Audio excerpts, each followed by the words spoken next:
First, you have to decide, what do you want to be known for? And so sometimes the answer is, well, I want to be known for everything that I do. But perhaps there are key services or products that are your best services or products. And if you had to choose 3 to 5 things to be known for, focus on all of your content that you're putting out there to examine those 3 to 5 things from a variety of angles. Because what AI is looking for is they're looking for consistency of what you talk about and what your experience and expertise is in. And they're also looking for coherence across all of these places.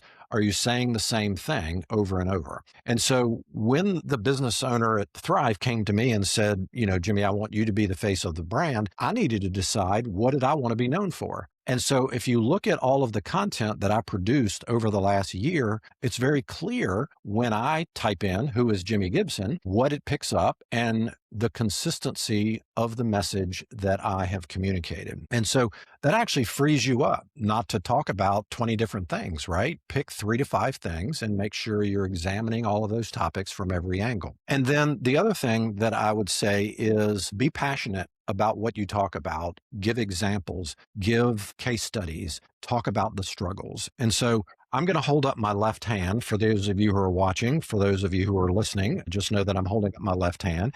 And I'm going to start with my pinky. And I think we all remember the pinky promise when we were kids, that we made a promise on the playground. You didn't break that promise, or you were not going to be very popular at school. And so what promise are you giving, on behalf of your company? What promise are you giving to your customers? Do you have a guarantee? Do you have some sort of risk reversal? What are you willing to stand behind? What promise are you giving to your team? What promise are you giving to your vendors? I mean, right there, if you just did that finger, you've probably got 5 or 6 or 7 different things that you could talk about that ChatGPT cannot replicate. The next one is your ring finger. And so, I would say in most parts of the Western world, that's where you wear your wedding band. That relationship started with a spark of passion for that other person. What passion do you have for the business that you're in? What passion do you have for your customer? If it's not about the money, what is it about? People are very interested in that. But it's also about the relationship. You didn't ask that person to marry you on the first date. You didn't expect that person to answer you on the first date. Are you doing it for the long-term relationship? My wife and I just celebrated 20 years of marriage. That's a different mindset than saying, oh, I just want one sale and I'm moving on, right? And so right there, you've got another 5, 6, 7 things you can talk about. The next is the middle finger. And no, I'm not giving Federico the finger. I have all my fingers up. And we often consider that a vulgar gesture, but it's actually a gesture of defiance, right? And so who is the villain?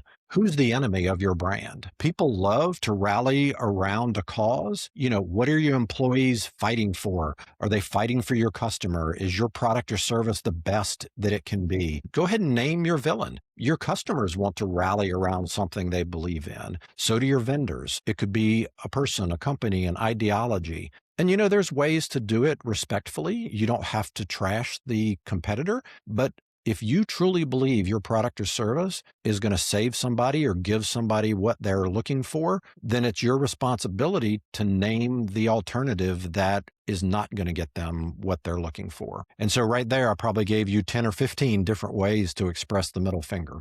The pointing finger is the next one. And the pointing finger points at somebody. And so if you don't know who you're talking to, you can't even tell those previous 3 stories, right? So you have to know exactly who you're talking to, what their pain is, what are they staying up late night worried about, what are they passionate about solving.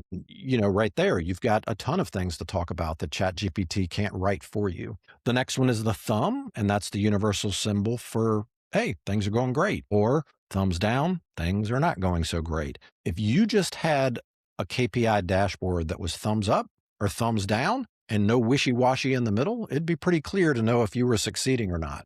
But the cool thing is the thumbprint is also sort of a metaphor for what thumbprint are you leaving on the world with your business? What thumbprint are you leaving on your customers, the people that work with you, your vendors? What is unique to you? I have 3 sets of twins as nieces and nephews.